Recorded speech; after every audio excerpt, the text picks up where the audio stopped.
Ada yang tahu ini apa? Ya, ini karedok. Assalamualaikum Bunda. Di sekitar rumah nggak ada yang jualan karedok, tapi Nita lagi ngidam karedok. Lanjut, aku bikin aja di rumah. Nah, ini untuk bumbu karedoknya cuma bawang putih kencur, garam sama cengek ya.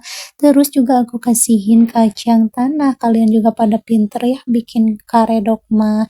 Karedok teh ya saladnya orang Sunda tapi mantap, lebih-lebih dari saladnya orang kota kata aku mah.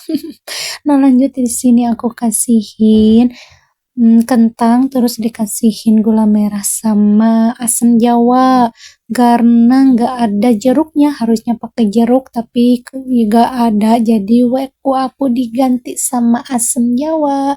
Nah, ini untuk sayurannya aku kasih kol, toge, timun sama ini tuh apa, terong ya, terong ungu, lucu ya warnanya ungu banget. Harusnya pakai kacang panjang tapi dikarenakan gak ada, ya udah ya yang ada aja. Alhamdulillah akhirnya ngidam aku ini kesampaian Bunda. Yuk mari kita makan Bunda. Assalamualaikum.